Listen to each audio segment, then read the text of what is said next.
무엇이 사람들의 깊은 슬픔인가? 무엇이 그들의 불행인가?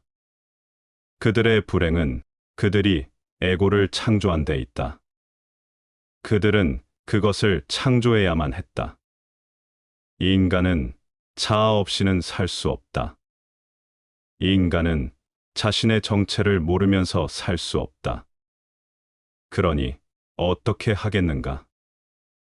이 인간은 거짓된 자아를 창조해야만 했다. 진리를 찾는 것은 험난해 보인다. 우리는 대용품으로 에고를 창조해왔다. 그것은 우리에게 우리의 정체를 안다는 느낌을 주는 거짓 근거이다. 그런데 이 거짓 자아는 줄곧 위험에 처한다. 그것은 가짜이기에 계속적인 유지가 필요하다. 진짜는 사라질 수 없다. 진짜는 계속 남아있다. 생각해보라. 그대는 수만 생 동안 그대 안을 들여다보지 않았지만 그것은 여전히 있지 않은가? 그것은 그대가 지탱해 줄 필요가 없다. 그것은 곧 그대의 바탕이다. 하지만 에고는 그대의 지원을 필요로 한다. 만일 그대가 사회적 명성을 가지고 있다면 자꾸 확장시켜 나가야 한다. 그대는 에고를 자꾸 칭찬해야 한다. 칭찬을 멈추면 그것은 죽어갈 것이다. 그것은 자전거 페달과 같다. 그대는 계속해서 페달을 밟아야만 한다. 페달 밟기를 중지하면 넘어질 것이다.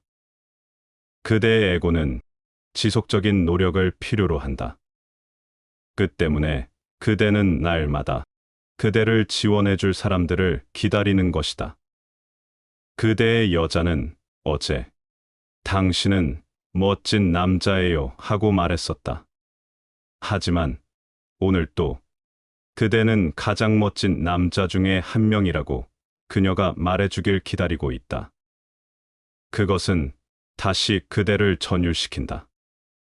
그리고 내일이면 또다시 그대는 기다릴 것이다. 페달 밟기이다. 누군가가 그대를 존경한다. 그는 계속 그대를 존경해야만 한다. 실은 그는 그대를 향한 존경심을 증가시켜야만 한다. 그래야 그대의 에고는 유지될 수 있다. 그런데 문제는 죽을 때는 이 에고를 지킬 수 없다는 데 있다. 죽어가면서 무엇을 지탱할 수 있겠는가? 따라서 죽음이 올 때면 에고는 사라지기 시작한다. 그대는 더 이상 페달을 밟을 수 없다. 그대가 죽어가는데 어떻게 페달 밟기를 계속하겠는가? 하여 죽음은 공포이다. 죽음은 그대의 에고를 무너뜨릴 터이니 죽음이 그대를 무너뜨릴 수는 없다. 그러나 죽음은 그대의 에고를 무너뜨릴 것이다. 하여 죽음은 공포이다. 누구나 죽음을 무서워한다. 유념하라. 그대는 죽음만 두려워하는 게 아니라 생명 또한 두려워한다는 것을. 에고는 생명 또한 두려워한다. 삶의 깊은 체험 가운데서도 에고는 죽기 때문이다.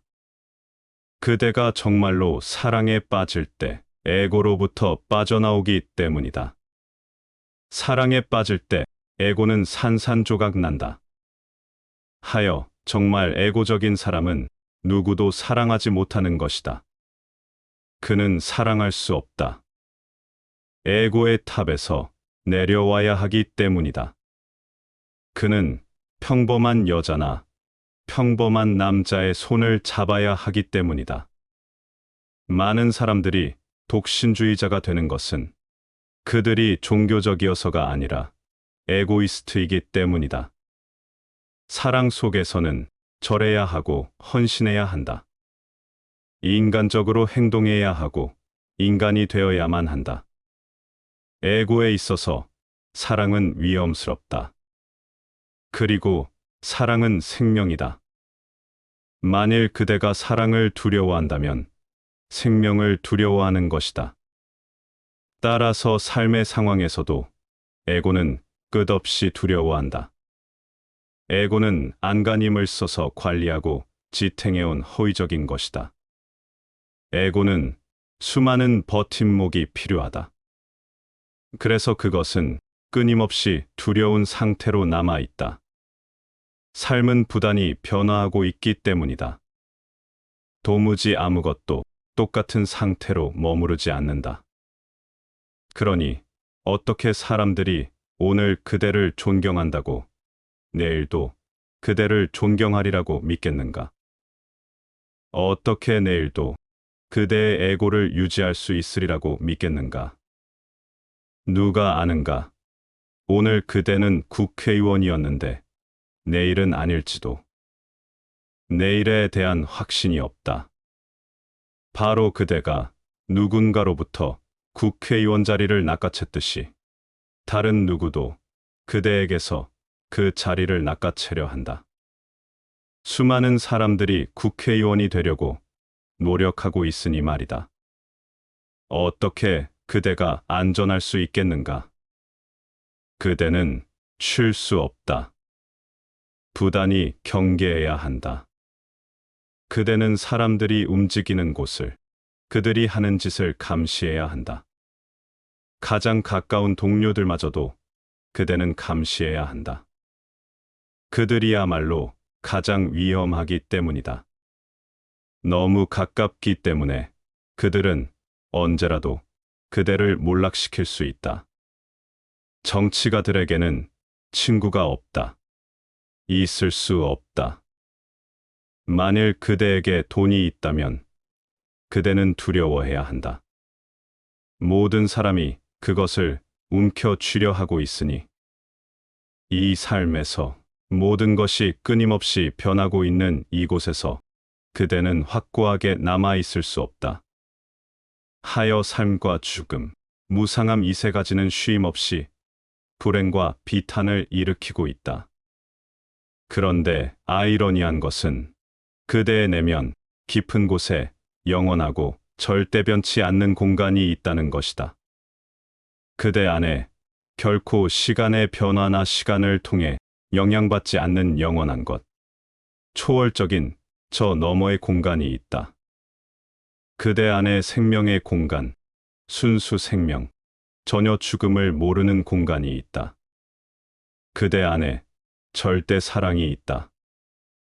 그런데 그대는 사랑을 두려워하고 삶을 두려워하고 죽음을 두려워하고 변화를 두려워한다.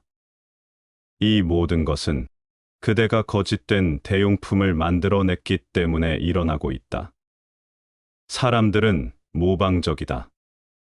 그대는 세상 사람들이 살아가고 있는 방식을 지켜본 적이 있는가? 만일 옆집 사람이 그대의 것보다 더 큰 차를 갖고 있으면 갑자기 그대도 더 큰 차가 필요하다.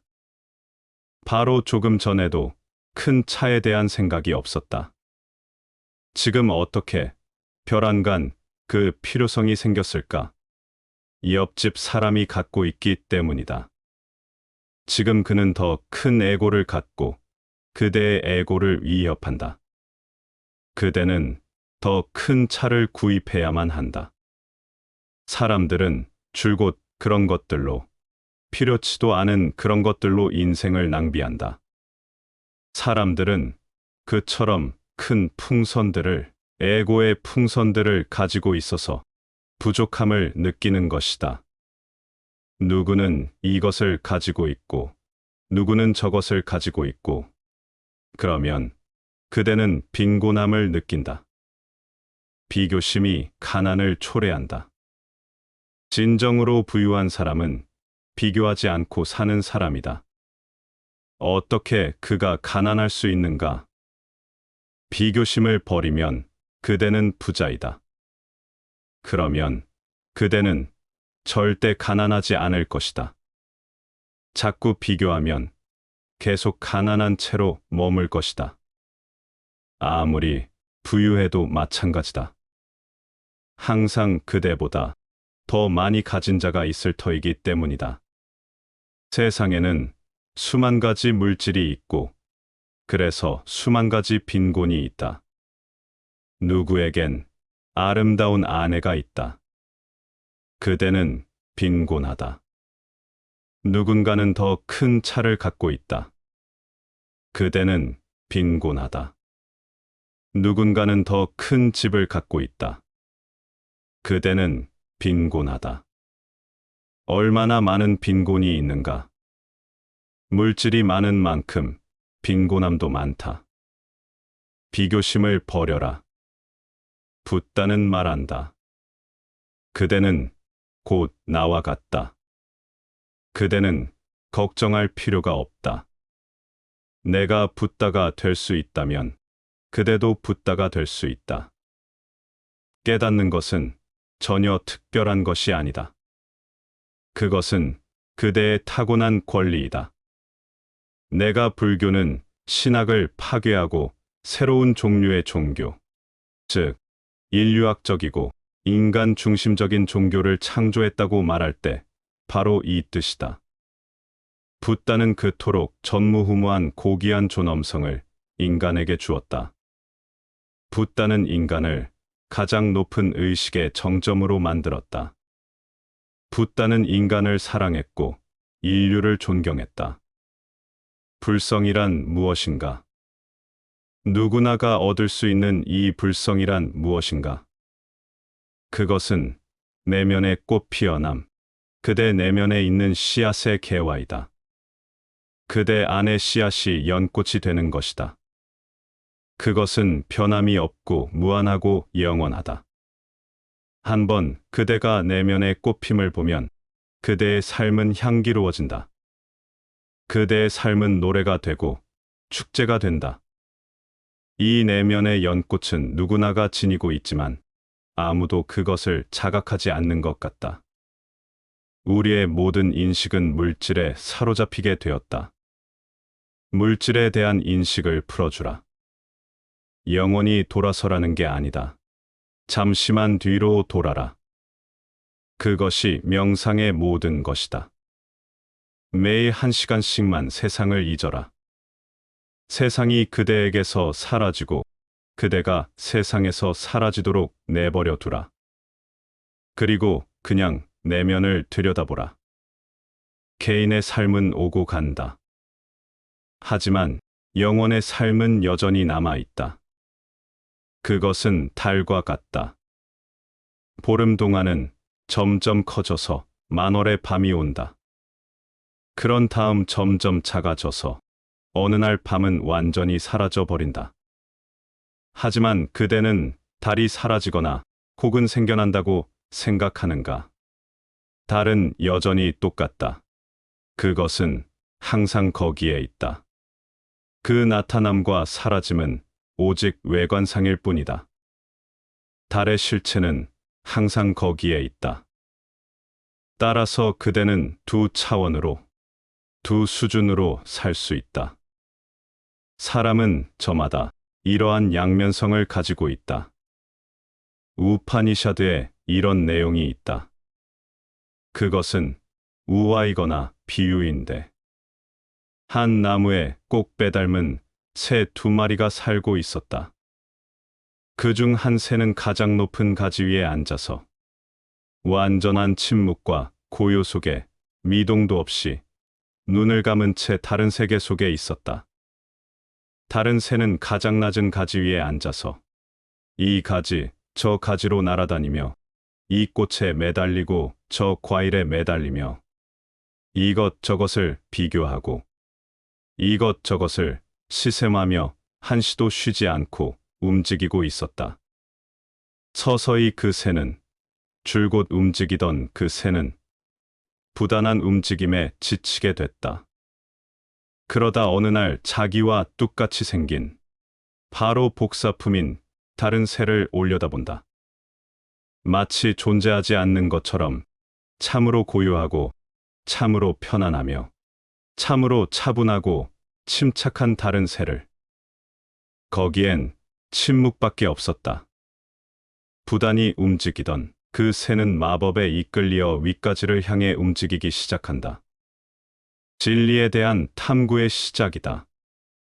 가까이 더 가까이 가서 마침내는 다른 새와 하나가 된다. 이 두 마리의 새는 둘이 아닌 한 의식의 양면이라고 우파니샤드는 말한다. 사람은 저마다 이러한 양면성을 가지고 있다. 그대 내면 가장 깊은 곳의 관조는 지금 바로 생명의 나무 위에 앉아 있다. 한편 그대는 이 가지 저 가지로 뛰어다니며 비교하고 시샘하고 성내고 미워하고 다투며 수천 가지를 하다가 절망하고 또 절망한다. 올려다봐라. 그리고 기억하라. 올려다보라는 말은 정확히 안을 들여다보라는 의미이다. 올려다보거나 들여다보라. 그러면 문득 그대 안의 존재가 붙다가 앉아 있다. 이 침묵의 마법에 끌려서 사람은 움직이기 시작한다. 그러다 어느 날 내면 가장 깊은 곳의 핵과 하나가 된다. 이 초승달에서 하현달로 부단히 움직이던 새에게 전적인 변화가 일어난다. 그 다른 새는 항상 똑같다. 관조, 그것은 항상 여여하다. 세상은 아무것도 변하지 않는다는 것을 기억하라. 내면으로 들어갈 때 세상은 아무것도 변하지 않는다. 단지 그대만 변할 뿐이다. 그대의 태도만 변한다. 그대의 시각만 변한다. 세상은 여전히 똑같다. 강물은 여전히 흘러가고, 새들은 여전히 노래하고, 꽃들은 여전히 피어날 것이다. 세상은 여전히 지속된다. 하지만 그대는 더 이상 같지 않다. 내면의 시각으로부터 바깥을 바라보면 사물도 이제 새로운 아름다움을 지닌다. 보면 언제나 있는 그대로, 이제 그대는 있는 그대로 볼 수 있다. 그 전에는 도무지 있는 그대로 보지 못했다. 물질은 그대의 기분에 따라 변한다. 그대가 행복하면 달도 아주 아름답고 행복해 보인다. 그대가 슬프면 달도 몹시 슬프고 불행해 보인다. 그대는 그대의 기분을 사물에 투사한다. 사람이 자신의 궁극적인 핵심에 도달할 때는 더 이상 투사하지 않는다. 있는 그대로 본다. 그는 결코 불행하지도 행복하지도 않다. 모든 이원성은 사라진다. 그는 불이원성에 머문다. 그는 영원히 고요하고 차분하고 잔잔한 지복에 머문다.